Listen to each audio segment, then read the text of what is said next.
Hello, मेरे future doctors and my dear engineers. Welcome to all of you. Welcome the family of EduJars. EduJars के family में आप सबका स्वागत है। क्लास 11th के प्यारे नन्हे मन्ने बच्चों, आज आपके लिए मैं क्लास शुरुआत करने से पहले 4 लाइन बोलना चाहता हूँ। बच्चों 4 लाइन बोलना चाहता हूँ। वो 4 लाइन मैं लिख करके लाया हूँ। बच्चा देखो, आप क्लास 9th के छोटे से नन्हे मुन्ने बच्चे हो और कल के फ्यूचर इंजीनियर्स और डॉक्टर्स हो जो कि आप बनोगे, तो आपके पास वो जज्बा होना चाहिए। तो वो जज्बा कायम रखने के लिए मैं 4 लाइन आपके लिए बोल रहा हूं कि हर दिन एक नया मौका है कुछ नया सीखने का, नया सोचने का, नया सपने सजाने का। बच्चों आज का दिन भी वैसा ही है, बस एक छोटी सी शुरुआत चाहिए। बस एक छोटी सी शुरुआत चाहिए और एक सोच, मैं कर सकता हूं। चाहे सिलेबस टफ हो या कंपटीशन ज्यादा, अगर इरादे मजबूत हो तो हर इम्पॉसिबल भी पॉसिबल बन जाता है। तो चलिए शुरुआत करते हैं, क्योंकि आज का पढ़ाई का एक एक मिनट कल के फ्यूचर को बनाता है। तो बिना टाइम गंवाए आज से हम लोग अपने फिजिक्स की जर्नी का शुरुआत करते हैं आपके अपने ब्यूटीफुल सा चैनल एडुजार्स में, जिसमें आपको पढ़ाई की दुनिया का अलग अलग एक्सपीरियंस मिलेगा। इसीलिए मैं आपके लिए लेके आया हूं फिजिक्स की दुनिया का एक सीरीज, जिसमें आपको क्लास 11th का बच्चों, जिसमें आपको क्लास 11th का इंटीग्रल कोर्स होगा। इंटीग्रल कोर्स का मतलब बेटा आपका बेसिक्स के साथ साथ जेई मेंस लेवल तक का प्रिपेयर्ड होगा। I am not talking about कि मैं एडवांस कराऊंगा, मैं सिर्फ और सिर्फ आपको बोल रहा हूं कि मैं जेई मेंस लेवल तक का आपको कराऊंगा। यहाँ पे अभी फिजिक्स की दुनिया का जो सीरीज है, इसमें मैं आपको क्या कराऊंगा, इसमें मैं आपको बच्चों अभी मेंस लेवल तक का प्रिपेयर्ड कराऊंगा। ठीक है, तो चलिए शुरुआत करते हैं हम लोग टॉपिक से, फिजिक्स से।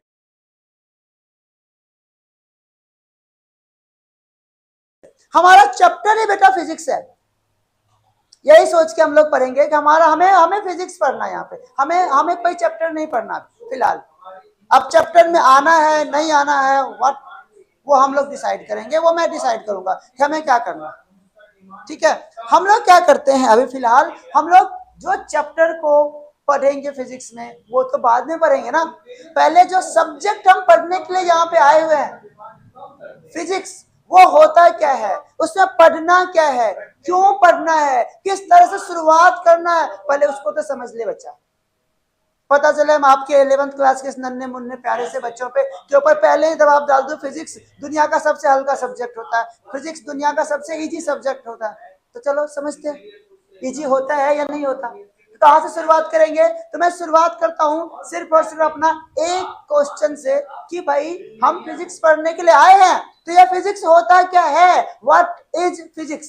शुरुआत यहीं से करते हैं हम, शुरुआत यहीं से करते हैं, क्वेश्चन से ही शुरुआत करते हैं कि बेटा व्हाट इज फिजिक्स, कि बेटा ये फिजिक्स होता क्या है। व्हाट इज फिजिक्स, ये फिजिक्स होता क्या है। बेटा फिजिक्स में हम लोग नेचर के बारे में पढ़ते हैं, नेचर का रिलेशन के बारे में पढ़ते हैं। तो जब नेचर के बारे में पढ़ते क्या, तो बच्चों हम लोग यहाँ पे मैटर का स्टडी करते हैं, और मैटर का क्या रिलेशन है किसके साथ, हमारे नेचर के साथ, उसके बारे में पढ़ते हैं हम लोग कहाँ पे, फिजिक्स में। तो यदि कोई पूछे कि फिजिक्स होता है क्या भाई, तो physics is the study of matter. तो हम लोग क्या लिखेंगे बच्चों, हम लोग लिखेंगे study of matter and its interaction with nature are called physics. ठीक है, आर कॉल्ड फिजिक्स, मतलब study of matter and its interaction with nature, और इसका हमारे नेचर के साथ क्या रिलेशन है, उस रिलेशन को हम लोग पढ़ेंगे किसमें, फिजिक्स में। क्लियर, इजी, बिल्कुल। कोई पूछेगा फिजिक्स क्या होता है, तो भाई फिजिक्स में हम लोग स्टडी करते हैं किसका भाई, तो मैटर का स्टडी करते हैं, और मैटर का क्या इंटरेक्शन है, क्या रिलेशन है किसके साथ, नेचर के साथ, उसको स्टडी करते हैं किसमें, फिजिक्स में। क्लियर, पक्का वाला। चलो अब दूसरा सवाल आपके दिमाग में आ रहा होगा कि सर जी क्लास 9th में हमने पढ़ा था matter in our surrounding, sir ji class 9th में हमने पढ़ा था is matter around us pure. Sir ji वहां पे जो सर बताए थे वो सर तो ये बता रहे थे कि ये केमिस्ट्री का पार्ट है, और यहाँ पे सर आप बता रहे हो कि ये मैटर का स्टडी करना फिजिक्स का पार्ट है। तो सर ये 11th वाले आप जो पढ़ा रहे हो वो टीचर बेवकूफ हो, या क्लास 9th में जो वो सर पढ़ाए थे वो टीचर बेवकूफ थे, कौन थे सर, कौन गलत पढ़ा रहे हैं, तो बेटा ना गलत मैं हूं ना गलत वो आपको जो सर पढ़ाए थे वो है, दोनों में से कोई भी गलत नहीं है। हम लोग फिजिक्स हो या हो केमिस्ट्री, हम लोग दोनों में ही मैटर का ही स्टडी करते हैं, हम लोग दोनों में ही मैटर का ही स्टडी करते हैं। फिजिक्स में हम लोग मेजरमेंट के बारे में पढ़ते हैं, कैलकुलेटिव स्टडी करते हैं मैटर का, और केमिस्ट्री में हम लोग जो स्टडी करते हैं वो करते हैं स्ट्रक्चर ऑफ एटम का, कंपोजिशन का स्टडी करते हैं। क्लियर, तो हमारा दोनों ही सही है। अब डाउट क्लियर हो गया। चलो दूसरा सवाल का शुरुआत करते हैं कि सर आप बता रहे हो कि पूरे के पूरे एंटायर फिजिक्स में हमें सिर्फ और सिर्फ मैटर के बारे में पढ़ना है, तो यदि हमें मैटर के बारे में पढ़ना है तो पहले ये तो बता दो सर व्हाट इज मैटर, बिल्कुल जीरो लेवल, बिल्कुल zero level, what is matter, कि ये मैटर होता क्या है, what is matter. I know बहुत सारे बच्चों को पता होगा मैटर क्या होता है, लेकिन प्यारे बच्चों हमारे पास कुछ ऐसे भी तो बच्चे होंगे, पूरे हिंदुस्तान में सारे बच्चे एक जैसे तो होते नहीं है, तो कुछ ऐसे भी तो बच्चे होंगे जिनको यही पता नहीं है कि भाई मैटर क्या होता है। तो उनके लिए मैं बता दूं कि बेटा दुनिया में हर वह चीज जो आपको दिखाई देता है, जो स्पेस को ऑक्यूपाई करता है, जिसका अपना खुद का मास होता है, उसको क्या कहते हैं हम लोग, मैटर कहते हैं। क्लियर है, तो मैटर का मतलब क्या हुआ बेटा, मैटर हुआ हमारे पास anything which occupy space and have mass। दुनिया में हर वह चीज जो स्पेस को ऑक्यूपाई करता है, जिसके पास मास होता है, उसको क्या कहते हैं बच्चों, उसको हम लोग कहते हैं मैटर, दैट इज मैटर। क्या कहता है, anything which occupy space and have mass are called matter, इसको हम लोग मैटर कहते हैं। अच्छा जी, अब कुछ बच्चों के दिमाग में यह भी आ रहा होगा कि सर जी स्पेस ऑक्यूपाई करने का मतलब तो समझ में आया, जगह को घेरना, लेकिन सर ये मास क्या हुआ, व्हाट इज मास। कुछ बच्चों को यही पता नहीं कि मास क्या है, कुछ बच्चे अभी भी कंफ्यूजन है, weight and mass both are same. नहीं बच्चों, weight is a force and mass is the basic property of any substance. किसी भी सब्सटेंस का एक बेसिक प्रॉपर्टी होता है, इनहेरेंट प्रॉपर्टी होता है कि उसके पास कुछ हो या ना हो, उसके पास मास होगा ही होगा। मतलब यदि कोई, हम तीसरा सवाल बिल्कुल बेसिक लेवल, तीसरा सवाल, व्हाट इज मास, ये मास होता क्या है, व्हाट इज मास, ये मास होता क्या है। तो मास क्या होता है, basic property of any substance, किसी भी सब्सटेंस का एक बेसिक प्रॉपर्टी कि उसके पास कुछ हो या ना हो, भैया उसका इनहेरेंट प्रॉपर्टी है कि उसके पास मास होगा ही होगा। तो मतलब मास क्या है, mass is the basic property of any substance. Mass किसी भी सब्सटेंस का एक बेसिक प्रॉपर्टी है कि उसके पास कुछ हो या ना हो, उसके पास मास होगा ही होगा। इसी को हम लोग इनहेरेंट प्रॉपर्टी कहते हैं। क्लियर हो गया इतना बात? बिल्कुल बेसिक, बिल्कुल जीरो लेवल बात क्लियर हो गया कि हम लोग फिजिक्स को पढ़ने आए हैं, हमें यह पता हो गया कि फिजिक्स होता क्या है। उसके बाद हमारे पास एक टर्म आया दैट इज मैटर, हमें यह पता हो गया कि मैटर क्या होता है। उसके बाद हमारे पास एक टर्म आ गया मास, और हमें यह पता हो गया कि मास क्या होता है। बोलो इतना बेसिक क्लियर है? बिल्कुल। यदि इतना बेसिक क्लियर है तो एक बार इसको लिख लीजिए और हम लोग रियल शुरुआत करते हैं कि फिजिक्स में मेन हमें पढ़ना क्या है, कौन सा क्वांटिटी को पढ़ना। ठीक है, लिखो।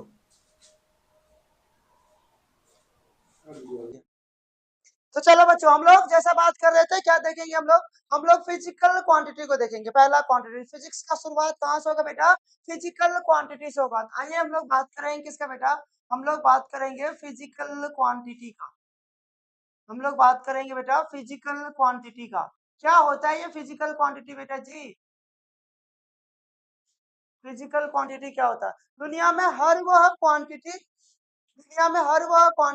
जिसको हम मेजर करते हैं, इसको क्या कहते हैं बेटा? फिजिकल क्वांटिटी कहते हैं। All the measurable quantity, all the measurable quantity, all the measurable quantity are called physical quantity, are called physical quantity। तो पूरे के पूरे एंटायर फिजिक्स में हमें क्या पढ़ना बेटा जी?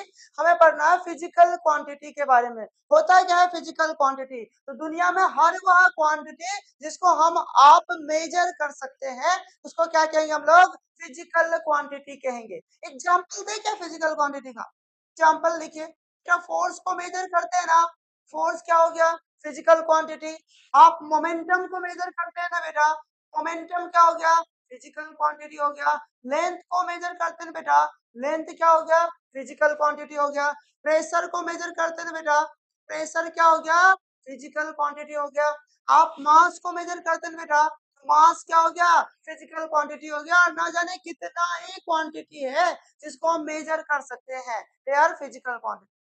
कुछ ऐसा भी क्वांटिटी तो होगा जिसको हम आप मेजर नहीं कर सकते, तो वैसा क्वांटिटी जिसको हम आप मेजर नहीं कर सकते उसको हम लोग कहते हैं नॉन फिजिकल क्वांटिटी। तो दूसरा क्या है बेटा हमारे पास? Non physical quantity, non physical quantity, non physical quantity.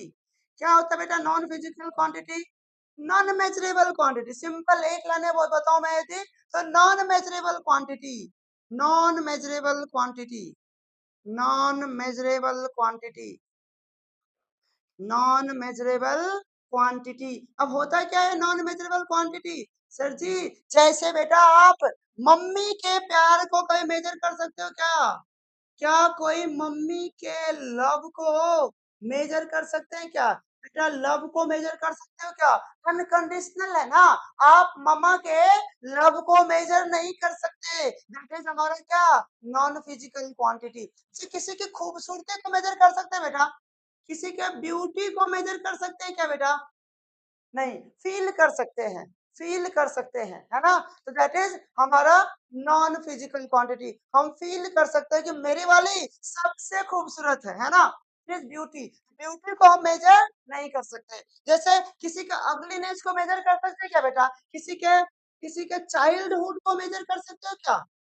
लड़क को मेजर किया जा सकता है क्या? किसी के एडल्टहुड को मेजर किया जा सकता है क्या? नहीं किया जा सकता। आप सिर्फ फील करते हैं। किसी के ओल्डहुड को मेजर नहीं कर सकते, आप सिर्फ फील करते हैं सब पापा मेरे ना बूढ़े हो गए हैं अब। हमें फील होता है, हम उनके एज को मेजर नहीं कर सकते, हम उसके ओल्डहुड को मेजर नहीं कर सकते, हम सिर्फ फील करते हैं कि यार पापा पापा बूढ़े हो गए हो। That is non physical quantity. तो बेटा फिजिक्स में हम लोगों ने दो क्वांटिटी के बारे में पढ़ा, दैट इज फिजिकल क्वांटिटी जो कि पूरा का पूरा एंटायर फिजिक्स में आपको पढ़ना है, एंड दूसरी हमारे पास है non physical quantity. Physical quantity में क्या देखा बेटा हमने? फिजिकल क्वांटिटी में देखा कि दुनिया का हर वह क्वांटिटी जिसको आप मेजर कर सकते हो उसको आप क्या कहोगे? कहोगे, फिजिकल क्वांटिटी कहोगे। ठीक है, जैसे एग्जांपल बेटा फोर्स हो गया, मोमेंटम हो गया, लेंथ हो गया, प्रेशर हो गया, मास हो गया, एक्सेट्रा।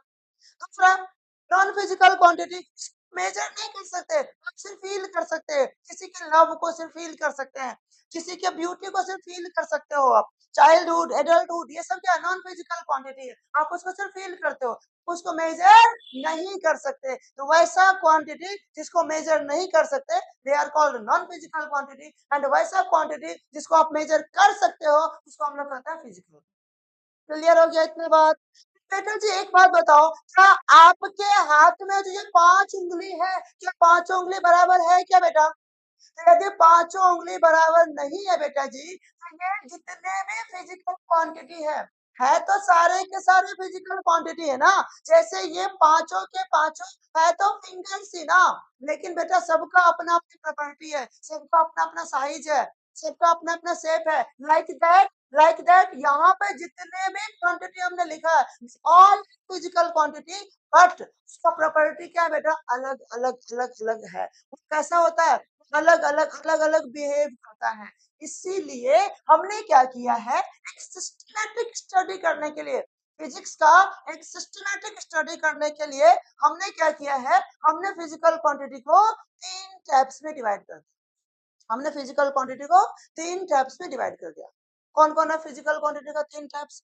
बेटा जब हम लोग बात करेंगे फिजिकल क्वांटिटी का, तो फिजिकल क्वांटिटी को हमने क्या किया है, फिजिकल क्वांटिटी को हमने क्या किया है, एक सिस्टमैटिक ढंग से स्टडी करने के लिए 3 टाइप्स में डिवाइड कर दिया है। कौन कौन बेटा जी?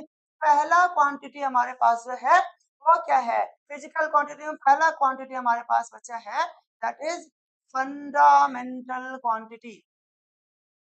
फंडामेंटल क्वांटिटी पहला हमारा क्या है, फंडामेंटल क्वांटिटी। बेटा दूसरा क्वांटिटी हमने क्या रखा है, दूसरा क्वांटिटी हमने रखा डिराइव्ड क्वांटिटी। दूसरा क्वांटिटी क्या रखा बेटा? Derived quantity. एंड जो हमारा तीसरा क्वांटिटी है वो क्या हमारे पास, वो हमारे पास है सप्लीमेंट्री क्वांटिटी। ये क्या हमारे पास, ये हमारे पास है सप्लीमेंट्री क्वांटिटी। Supplementary quantity.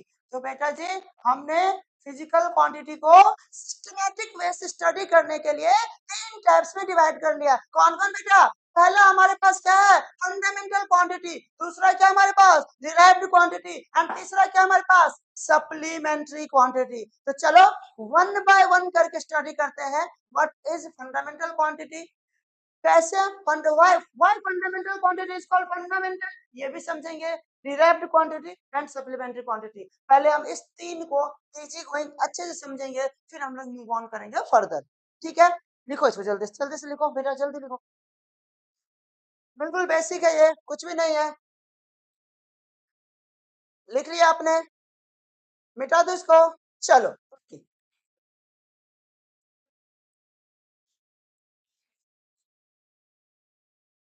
चलिए करेंगे हम लोग फंडामेंटल क्वांटिटी का बेटा, बात करेंगे फंडामेंटल क्वांटिटी।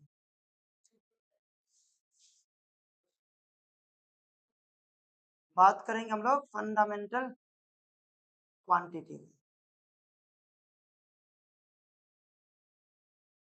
बेटा इस फंडामेंटल क्वांटिटी को पहले समझ लेते हैं, डेफिनेशन खुद में खुद हम लोग लिख लेंगे। हमने बार बार फोकस कराया आप लोगों को कि बेटा जी फिजिक्स रट्टाफिकेशन नहीं है, हमें समझना है। पहला नंबर का पॉइंट जो हमें यहाँ पे समझना है कि सर जी इसका नाम फंडामेंटल क्वांटिटी रखाया क्यों, why these quantity are called fundamental quantity. तो चलिए जी एग्जांपल से समझते हैं। 7 ऐसे क्वांटिटी है जिसको हमने कंसीडर्ड किया है क्वांटिटी में, केवल इसमें 7 ऐसी क्वांटिटी है जिसको हमने कंसीडर किया फंडामेंटल क्वांटिटी में। तो पहले मैं उसको लिख देता हूँ, उसको समझा देता हूँ, उसके बाद डेफिनेशन लिखिए। ठीक है, चलो आओ। क्या बोल रहा मैं कि देयर आर 7 फंडामेंटल क्वांटिटी। बेटा there are 7 fundamental quantity, 7 fundamental quantity, 7 fundamental quantity.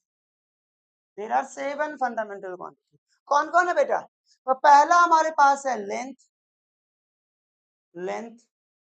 दूसरा हमारे पास है मास, तीसरा हमारे पास है टाइम, चौथा हमारे पास है टेम्परेचर, टेम्परेचर, चौथा पांचवा हमारे पास है करंट, छठा हमारे पास है बेटा लुमिनियस इंटेंसिटी,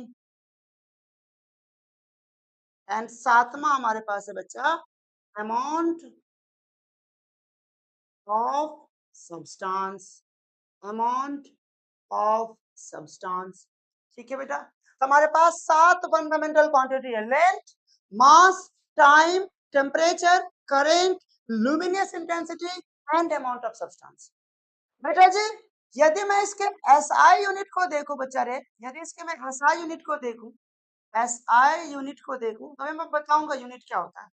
अगर मैं ऐसा यूनिट को देखूं तो लेंथ को बेटा हम लोग मीटर से रिप्रेजेंट करते हैं, मीटर से रिप्रेजेंट करते हैं। मास को हम लोग किलोग्राम से रिप्रेजेंट करते हैं, किलोग्राम से रिप्रेजेंट करते हैं। टाइम को हम लोग सेकेंड से रिप्रेजेंट करते हैं। टेम्परेचर को हम लोग केल्विन से रिप्रेजेंट करते हैं। अमाउंट करंट को हम लोग एम्पियर से रिप्रेजेंट करते हैं, एम्पियर से रिप्रेजेंट करते हैं। लुमिनस इंटेंसिटी को हम लोग कैंडेला से रिप्रेजेंट करते हैं। एंड अमाउंट ऑफ सब्सटेंस को बेटा हम लोग मोल से रिप्रेजेंट करते हैं, हम लोग मोल से रिप्रेजेंट करते हैं। अब पहला सवाल कि सर जी आप इसको फंडामेंटल क्वांटिटी क्यों कर रहे हो? Why these 7 quantity are called fundamental quantity? पहला सवाल जो हमारे बच्चों के दिमाग में आ रहा होगा, क्या आ रहा होगा बेटा? पहला सवाल आ रहा होगा कि sir ji why these 7 quantity, why these 7 quantity, why these 7 quantity are called fundamental quantity, fundamental quantity। पहला सवाल यही आ रहा होगा बच्चा कि why these quantity are called fundamental quantity, why these quantity are called fundamental quantity। बेटा आप यदि लेंथ को mass, time, temperature, current, luminous intensity, amount of substance से डिराइव करना चाहोगे आप नहीं कर पाओगे बेटा। लेंथ अपने आप में इंडिपेंडेंट है, आप इसको इन 6 के 6 क्वांटिटी से डिराइव नहीं कर पाओगे। वैसे ही मास अपने आप में इंडिपेंडेंट है, आप मास को चाहोगे कि मैं लेंथ से, टाइम से, टेम्परेचर से, करंट से, लुमिनस इंटेंसिटी से या अमाउंट ऑफ सब्सटेंस से डिराइव कर लो बेटा, तो हम नहीं कर पाएंगे डिराइव। क्यों? क्योंकि मास क्या है? मास बेटा इंडिपेंडेंट क्वांटिटी है। वैसे ही टाइम है, वैसे ही टेम्परेचर है, वैसे ही करंट है, वैसे ही luminous intensity and amount of substance है। हर क्वांटिटी, ये 7 का 7 क्वांटिटी अपने आप में इंडिपेंडेंट क्वांटिटी है, इसको आप एक दूसरे से डिराइव नहीं कर सकते। That is why they are called as fundamental quantity. Clear? That is why they are called fundamental quantity. क्या लिखेंगे बेटा यहाँ पे आंसर में? तो यहाँ पे लिखेंगे these 7 quantity, these 7 quantity, these 7 quantity are independent to each other. These 7 quantity are independent to each other. Therefore, they are called, therefore they are called fundamental quantity, fundamental quantity. इसीलिए इसको हम लोग क्या कहेंगे? इसीलिए बेटा हम लोग इसको फंडामेंटल क्वांटिटी कहेंगे। इसीलिए हम लोग क्या कहेंगे? इसको फंडामेंटल क्वांटिटी कहेंगे। बोलो इतना बात क्लियर हुआ बेटा कि क्या कर रहा हूँ कि ये जो 7 का 7 क्वांटिटी है बेटा एक दूसरे से इंडिपेंडेंट है, एक दूसरे के हेल्प से डिराइव्ड नहीं होगा। That is why they are called fundamental quantity. Clear बेटा? That is why they are called fundamental quantity. अब डेफिनेशन लिख सकते हैं, मतलब सर जी ये इंडिपेंडेंट है, तो वैसे फिजिकल क्वांटिटी जो इंडिपेंडेंटली एक्सप्रेस होता है उसको क्या कहते हैं हम लोग? फंडामेंटल क्वांटिटी कहते हैं। अब बेटा डेफिनेशन देखो, खुद ही लिख सकते हैं लोग, आराम से लिख सकते हैं कि those physical quantity, those physical quantity, those physical quantity which can be expressed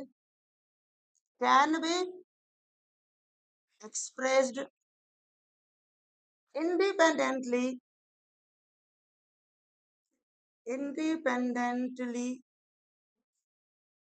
are called fundamental quantity. Fundamental quantity. Fundamental quantity. तो वैसा फिजिकल क्वांटिटी जो इंडिपेंडेंटली एक्सप्रेस होता है वैसे क्वांटिटी को क्या कहते हैं बेटा हम लोग? फंडामेंटल क्वांटिटी कहते हैं। बोलो इतना बात क्लियर हो गया? ठीक है, तो ऐसे क्वांटिटी को क्या कहेंगे हम लोग? ऐसे क्वांटिटी को हम लोग बेटा कहेंगे फंडामेंटल क्वांटिटी। क्लियर हो गया इतना बात? बोलो, है कोई डाउट? बेटा यदि डाउट नहीं है देख लो, मैं बार बार कह रहा हूँ, एडुजाइड्स जो है बेटा अनपैरेलल है, अनमैच्ड है, अनबीटेबल है बेटा। एडुजाइड्स में आपको जो मिलेगा ना वो बिल्कुल जीरो लेवल से लेकर के और एडवांस लेवल तक मिलेगा। फिर तो हम जीरो लेवल पर है बेटा, आप देखो तो धीरे धीरे धीरे धीरे लेक्चर खत्म होते होते होते होते आपको कहाँ पहुंचाता हूँ बेटा। फिजिक्स जो ना, फिजिक्स वो एच के वर्मा के ब्लड में दौड़ता है। जीरो लेवल से लेकर के एडवांस लेवल तक पहुंचाऊंगा आप लोगों को। अभी बिल्कुल बिल्कुल बेसिक से स्टार्ट कर रहा हूँ बेटा, आप लोग बिल्कुल सही प्लेटफॉर्म पे हो। एडुजाइड्स आर अनपैरेलल, अनमैच्ड, अनबीटेबल बच्चा, मैं बार बार कह रहा हूँ। चलिए लिखो इसको, मिटाओ इसको बेटा, चलो आओ।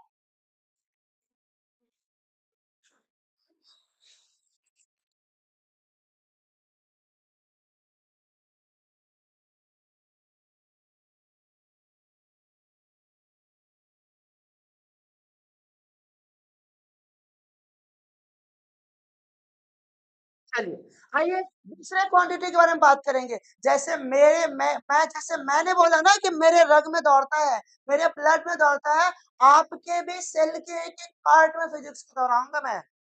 ये वादा है मेरा आप लोगों से। आप लोग बस बने रहिए हमारे साथ। चलो आओ बेटा, बात करेंगे दूसरा क्वांटिटी को। दूसरी क्वांटिटी क्या है हमारे पास बेटा? Derived quantity. क्या है हमारे पास? Derived quantity. Derived quantity. दूसरा क्या हमारे पास? Derived quantity. डिराइव्ड क्वांटिटी क्या होता है बेटा? डिराइव्ड क्वांटिटी एग्जांपल से समझेंगे, एग्जांपल से समझेंगे बेटा। मैं यहाँ पे लिखता हूँ, बेटा जी वेलोसिटी। मैं यहाँ पे लिखता हूँ वेलोसिटी। क्या होता है बेटा वेलोसिटी? क्लास 9 में हम सब ने पढ़ रखा है ना। वेलोसिटी क्या होता है बेटा? वेलोसिटी होता है डिस्प्लेसमेंट। वेलोसिटी होता है डिस्प्लेसमेंट अपॉन में टाइम। वेलोसिटी होता है डिस्प्लेसमेंट अपॉन में टाइम। वेलोसिटी क्या होता है बेटा? डिस्प्लेसमेंट अपॉन में टाइम। डिस्प्लेसमेंट का यूनिट क्या होता है बेटा? मीटर। एंड टाइम का यूनिट क्या होता है बेटा? सेकेंड। सेकेंड। तो बेटा जी आप क्या देख रहे हो, यह जो वेलोसिटी है वो किस पे डिपेंड है बेटा? मीटर किसका लेंथ, किसका यूनिट है? लेंथ का बेटा, लेंथ का। और सेकेंड किसका यूनिट है बेटा? टाइम का। आप क्या देख रहे हो कि वो सर जी ये क्या हो गया? वेलोसिटी जो है वो लेंथ और टाइम पे डिपेंड है। मतलब यदि मुझे वेलोसिटी को डिराइव करना पड़ेगा बेटा जी, तो हमें लेंथ और टाइम के हेल्प से डिराइव करना पड़ेगा। That is why they are called derived quantity. समझे कि नहीं समझे? That is why they are called derived quantity. Clear एकदम? चलो, that is why they are called derived quantity. ठीक है, क्लियर? चलो बेटा एक और एग्जांपल लेते हैं। अच्छा कर लेते हैं फोर्स। फोर्स हम सब ने क्लास 9 में पढ़ा है ना बेटा। क्या पढ़ा है? क्या पढ़ा है? न्यूटन का सेकंड लॉ ऑफ मोशन। क्या पढ़ा उस न्यूटन का सेकंड लॉ ऑफ मोशन में? Father is equal to mother. क्या पढ़े बेटा? Father is equal to mother. मतलब का फोर्स बराबर बेटा जी मास इनटू में एक्सीलरेशन। मतलब फोर्स बराबर मास इनटू में एक्सीलरेशन। बेटा मास का यूनिट क्या होता है बेटा जी? केजी। एक्सीलरेशन का क्या होता है बेटा जी? मीटर पर सेकेंड स्क्वायर। क्या होता है? मीटर पर सेकेंड स्क्वायर। तो बेटा आप क्या देख रहे हो कि ओ सर जी, ये तो मास पे, ये तो लेंथ पे, और सर ये तो टाइम पे डिपेंड कर रहा है। मतलब फोर्स हमारा मास, लेंथ और टाइम तीनों पे डिपेंड कर रहा है ना। दैट इज व्हाई फोर्स क्या हमारे पास डिराइव्ड क्वांटिटी। क्लियर हो गया एकदम? चलो और एग्जांपल लेते हैं बेटा। बात करते हैं मोमेंटम का। मोमेंटम का, मोमेंटम क्या होता है बेटा जी? मोमेंटम, मोमेंटम होता है सर जी मास इनटू में वेलोसिटी। मास इनटू में वेलोसिटी। तो बेटा मास का यूनिट क्या होता है बेटा? मास का यूनिट होता है केजी, और वेलोसिटी का होता है मीटर पर सेकेंड। तो सर जी ये भी जो है वो मास पे डिपेंड किया, लेंथ पे डिपेंड किया, और सर जी ये भी टाइम पे डिपेंड किया। तो क्या हो रहा है? ये जितना भी क्वांटिटी मैं आपके सामने लिख रहा हूं, all are depend upon fundamental quantity. किस पे डिपेंड बेटा? क्वांटिटी पे डिपेंड है। तो क्या बोलोगे डिराइव्ड क्वांटिटी में? क्या बोलोगे? हर वह क्वांटिटी जो अपने आप को एक्सप्रेस करने के लिए फंडामेंटल क्वांटिटी पे डिपेंड हो रहा है, हाँ वैसे हर क्वांटिटी को क्या बोलेंगे बेटा? डिराइव्ड क्वांटिटी बोलेंगे। क्या बोलेंगे? डिराइव्ड क्वांटिटी बोलेंगे। तो बेटा जी डेफिनेशन लिख लेते हैं आराम से। लिख ले क्या? क्या लिखो बेटा? Those physical quantity, those physical quantity, those physical quantity which can be expressed, which can be expressed with the help of, with the help of fundamental quantity, fundamental quantity are called derived quantity, derived quantity। मतलब हर वह quantity जो fundamental quantity से expressed होता है, क्या कहलाएगा बेटा? इसी डिराइव्ड क्वांटिटी होगा। तो इसका भी कोई नंबर है क्या बेटा? Infinite number of, infinite number of derived quantity हो सकता है, इसका कोई नंबर नहीं। क्लियर एकदम? बिल्कुल। करो इसको, मिटाओ बेटा। चलो आओ जल्दी से नोट डाउन कर लीजिए, मिटा दो बेटा। चलो तीसरे क्वांटिटी के बारे में बात करते हैं, जो कि हमारे पास है सप्लीमेंट्री क्वांटिटी। तीसरा क्वांटिटी क्या बेटा? तीसरा क्वांटिटी हमारे पास है सप्लीमेंट्री क्वांटिटी,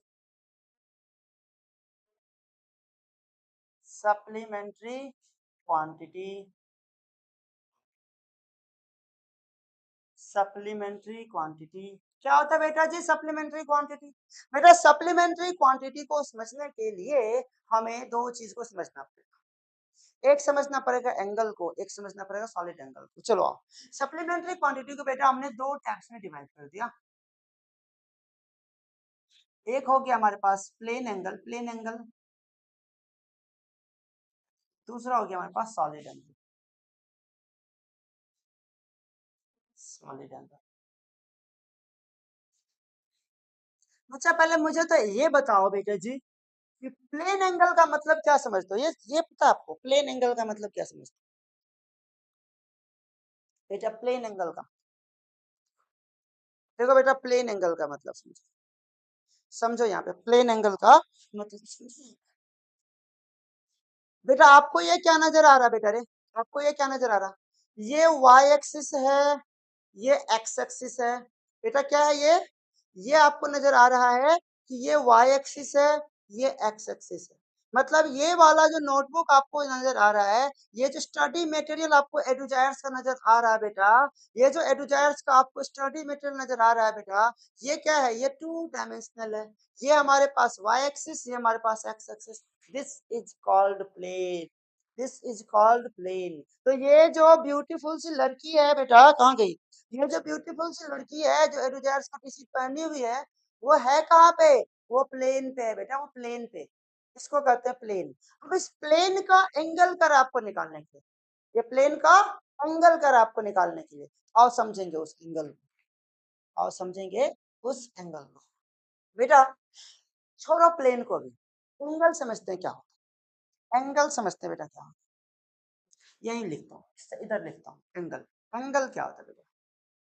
एंगल क्या होता है बेटा? मैं कहता हूँ एंगल मतलब, आप छोड़ दो एक्यूट ऑब्ट्यूज राइट जो भी होता है उसको छोड़ो। एंगल का मतलब सीधा सीधा समझो, the space between two line, the space between two line are called angle. मैं सीधा सीधा लिखता हूँ, मैं नहीं लिखूंगा आर्क अपॉन में रेडियस। अभी मैं बात करता हूँ the space between two line.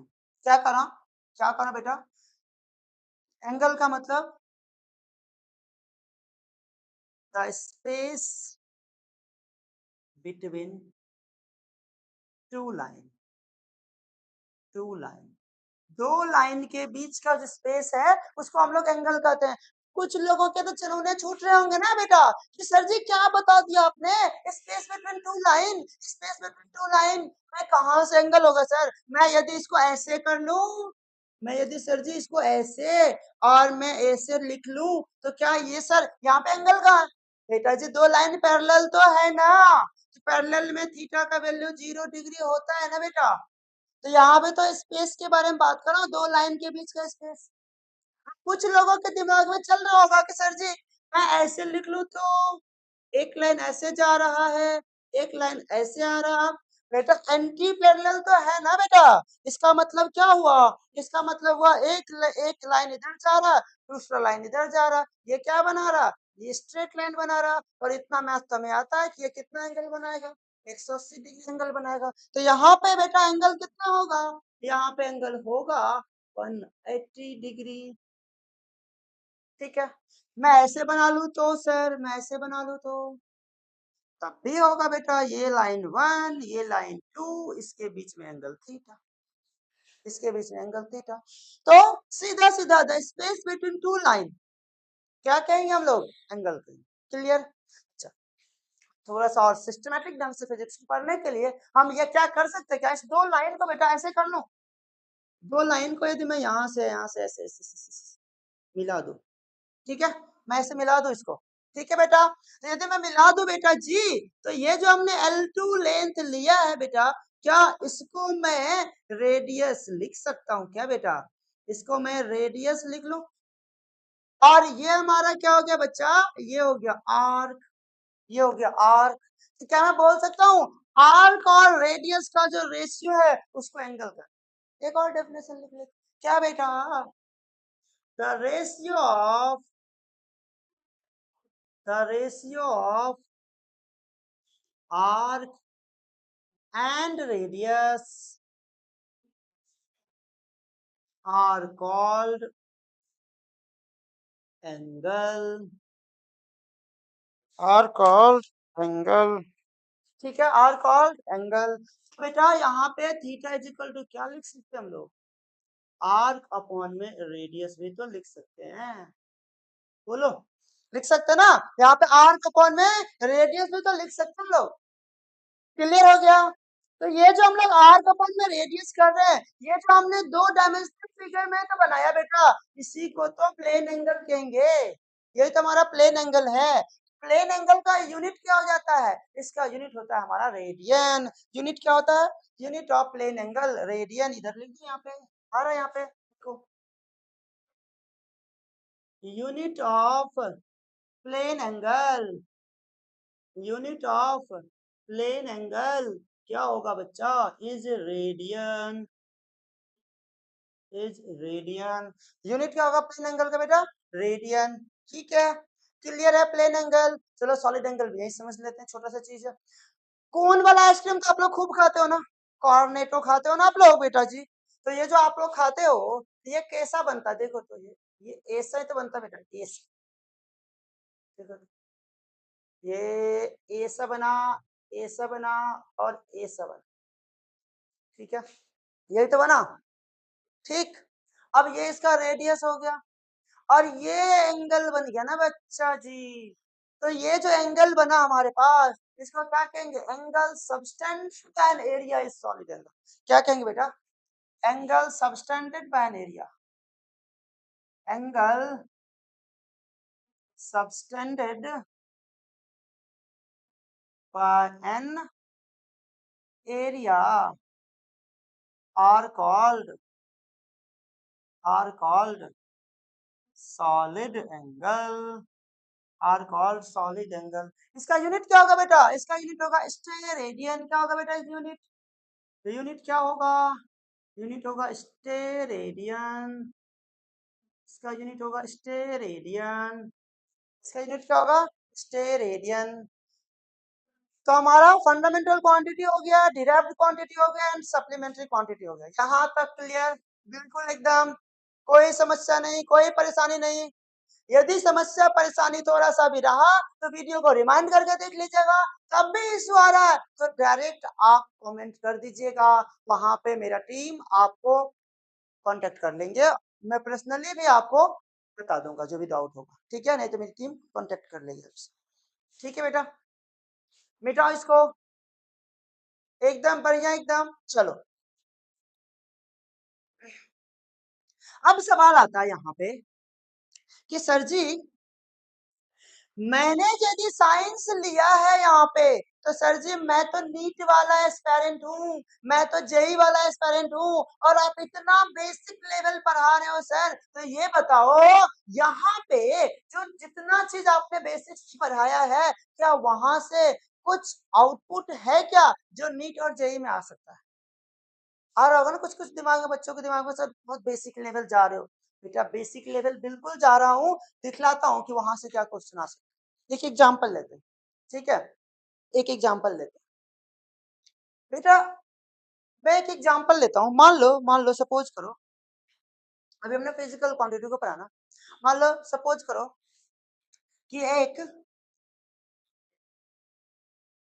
एक पप्पू नाम का लड़का है, ठीक है, एक पप्पू नाम का लड़का है, वो अपना गैलरी में खड़ा है, समझिएगा ध्यान से, एक पप्पू नाम का लड़का है वो अपना गैलरी में खड़ा है, ठीक है, उसकी कोई एक्स होगी, आजकल तो आम बात है ना, उसकी कोई एक्स होगी, ये उसकी एक्स है, ठीक है, ये उसकी एक्स है, क्या लिख दूं, मिस एक्स, मिस एक्स, ठीक है। अब ये जा रही थी कहीं, कहाँ जा रही थी, कोई दुकान जा रही थी, क्या लेने के लिए, मान लो वो जा रही थी दुकान में, एक दुकान गई, फॉर्चून की दुकान गई, वहां बोली कि अंकल अंकल मुझे ना 1 केजी 1 केजी चीनी दे दो। क्या बोली, अंकल अंकल मुझे ना 1 केजी चीनी दे दो। अब भाई पप्पू ने तो देख लिया था ना इस मिस एक्स को, इसको रहा जाएगा क्या, अभी भी पीछे पीछे पीछे पीछे पीछे पीछे पहुंच गया उसका, है ना, ये भी पीछे पीछे पहुंच गया, देखा कि अरे रे मेरी जो एक्स है वो तो 1 केजी चीनी ले रही है। क्या रहा फिजिक्स का स्टूडेंट, इन्होंने बोला है कि भाई हमें तो अपने आप को यहाँ पे दिखलाना पड़ेगा कि मैं फिजिक्स का स्टूडेंट हूँ। तो इन्होंने क्या बोला, पप्पू ने बोला कि अंकल अंकल मुझे क्या दो, मुझे 1 केजी, एक सॉरी इन्होंने 1 केजी बोला था, बोला अंकल अंकल मुझे 1000 ग्राम चीनी दे दो, 1000 ग्राम चीनी दे दो, ठीक है, 1000 ग्राम चीनी दे दो।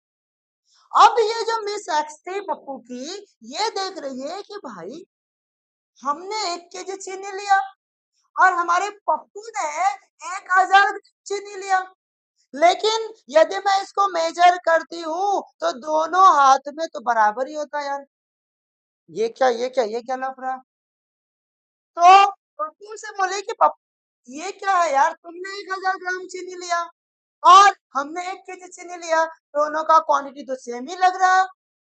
पप्पू कहता है कि तुम फिजिक्स पढ़ी हो, तुम आर्ट्स वाली बच्ची, तुम्हें फिजिक्स नहीं आता, आओ तुम्हें फिजिक्स पढ़ाऊं। ठीक है, तो अब पप्पू फिजिक्स पढ़ा रहा। पप्पू ने बोला कि देखो, एक होता है फिजिकल क्वांटिटी। बोला हाँ। बोला फिजिकल क्वांटिटी क्या होती है, पहले इसको समझो। बोला हाँ भाई समझा दो यार, फिजिकल क्वांटिटी क्या होता है। बोला देख, यहाँ पे लिखो 5। तो एक्स मिस एक्स बोली कि हाँ लिख दिया 5। बोला 5 लिखने से क्या पता चलता है, क्या 5 लिखने से पता चलता है क्या कि यह मास है या लेंथ है या टाइम है या टेम्परेचर है, क्या है ये। बोली यार ये 5 लिखने से तो कुछ पता ही नहीं चलता। तो पप्पू बोला कि भाई देख, यदि मैं यहाँ पे केजी लिखता हूँ, कौन सी क्वांटिटी है। तो ये मिस एक्स बोली कि भाई अब तो ये मास है, अब तो ये मास है। बोला ओ ओ ओ, अब देखो ये मास बन गया ना। बोला मैं लिखता हूँ यहाँ पे 7, कुछ पता चलता है क्या कौन सा क्वांटिटी है। बोले नहीं यार अभी भी पता नहीं चलता। बोला लो, मैं यहाँ पे लगा देता हूँ मीटर। बोला अब क्या। बोली हाँ यार पता तो चल गया, क्या है, लेंथ है। क्या है, लेंथ है। ठीक है, तो तो बोला कि मैं यहाँ पे लिखता हूँ 2। बोला पता चला क्या कौन सा क्वांटिटी है। बोला नहीं यार पता तो नहीं चला। बोला मैं यहाँ पे लिखता हूँ सेकेंड। बोला अब बोलो पता चला क्या कौन सा क्वांटिटी है। बोले हाँ यार पता चल गया, क्या है, टाइम है, टाइम है। ठीक है, अब अब ये मैं सेक्स पूछ रही है कि यार मैं समझ नहीं पा रही हूँ कि तुम मुझे समझाना क्या चाह रहे हो। पप्पू बोलता है इसीलिए तो पगली बोलता हूँ कि ए टू जेड्स को ज्वाइन करो तो फिजिक्स आएगा समझ में। तो यहाँ पे ये समझा रहा कि देख पगली कि ये जो तुमने 5 लिखी, 7 लिखी और 2 लिखी, ये क्या है, ये इसको कहते हैं मैग्नीट्यूड। क्या कहते हैं इसको, इसको कहते हैं मैग्नीट्यूड। बोली अच्छा जी। अब पप्पू कहता है कि ये जो तुमने केजी लिखी, मीटर लिखी, सेकेंड लिखी, ये क्या है, ये है स्टैंडर्ड ऑफ रिप्रेजेंटेशन। क्या है ये है standard of representation, standard of representation. तो बात कहते हैं भाई ये होता क्या है स्टैंडर्ड ऑफ रिप्रेजेंटेशन। वो बोला कि भाई स्टैंडर्ड ऑफ रिप्रेजेंटेशन का मतलब हम लोग कहते हैं इसको यूनिट। ये जो स्टैंडर्ड ऑफ रिप्रेजेंटेशन है बच्चा पार्टी, इसको क्या कहते हैं, इसको कहते हैं यूनिट। इसको कहते हैं यूनिट, यूनिट। तो तो मिस पूछती है कि अच्छा मैग्नीट्यूड का मतलब क्या हुआ। तो पप्पू बोलता है कि भाई मैग्नीट्यूड का मतलब जो है वो होता है नंबर, मतलब all the numerical value are magnitude. क्या होता है, ऑल द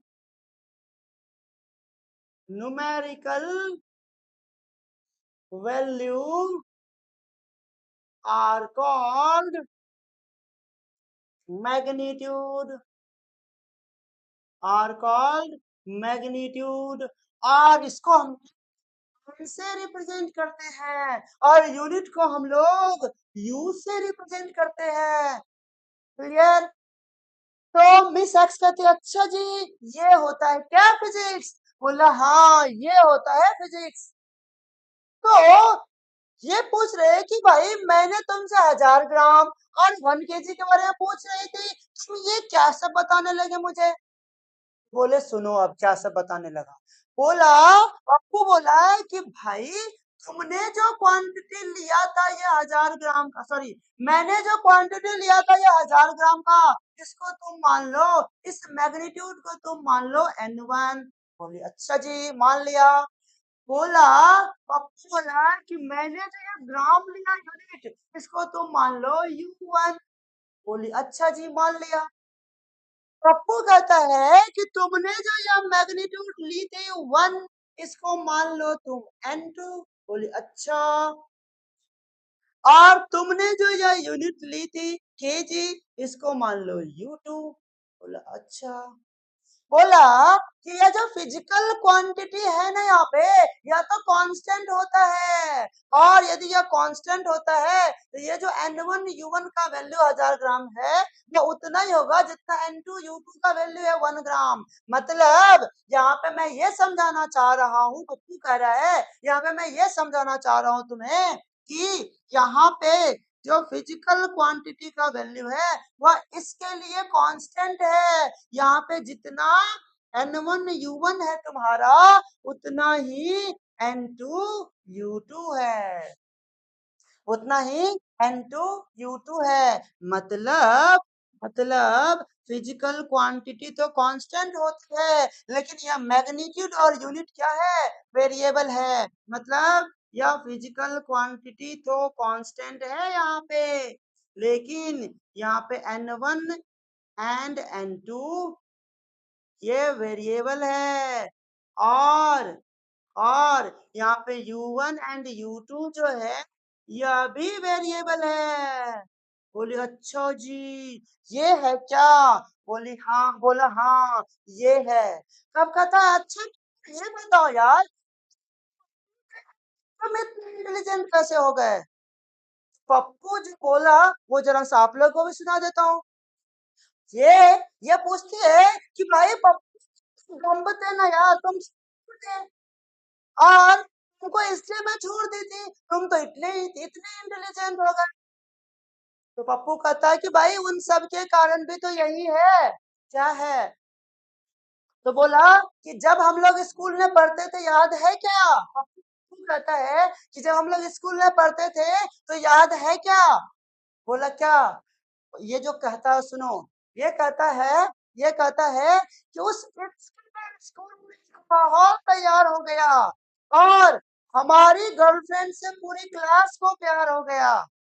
वो कहता है कि उस स्कूल में एक माहौल तैयार हो गया और से पूरी क्लास को प्यार हो गया। क्या कहता है? कहता है उस इसके स्कूल में एक नया माहौल तैयार हो गया, उसके गर्लफ्रेंड से पूरी क्लास को प्यार हो गया। अभी से पप्पू उदास हो गया, पूरी क्लास में फुल पास हो गया। बेटा जी, हम बिहारी है ना, हम बिहारी का दिल टूटता है तो सीधा यूपीएससी निकलता है, यहाँ तो फिजिक्स है। फिजिक्स तो आराम से निकलना था उनका, इसीलिए पप्पू इतना इंटेलिजेंट हो गया। तो आप लोग भी यदि प्यार मोहब्बत के चक्कर में पड़े हो तो दूर हो जाओ, नहीं तो आप पप्पू बनोगे एक दिन। ठीक है, चलो तो आओ इसको लिखो। ठीक है, क्लियर है यहाँ तक? चलिए आइए आइए मिटाओ। क्लियर है? तो बेटा ये इंपॉर्टेंट फॉर्मूला था यहाँ पे, ये इंपॉर्टेंट फॉर्मूला था हमारा, ये हमारा यहाँ पे इंपॉर्टेंट फॉर्मूला था। ये यूनिट कन्वर्जन में यूज होगा, अभी आगे आगे सिखाऊंगा। ठीक है, अभी आगे सिखाता हूँ, ये यूनिट कन्वर्जन में यूज होता है। ठीक है, क्लियर यहाँ पे? अब जब यूनिट की बात हो ही गया यहाँ पे, तो चलो एक सिस्टम ऑफ यूनिट को भी समझ लेते हैं, फिर we will move towards dimension, फिर हम डायमेंशन पे जाएं। क्लियर एकदम? मिटा दो इसको।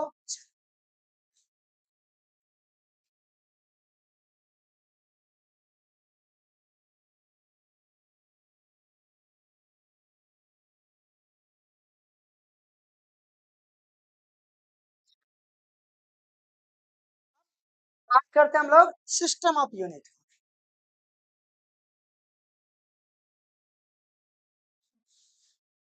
सिस्टम ऑफ यूनिट, अब बात करते हैं हम लोग सिस्टम ऑफ यूनिट।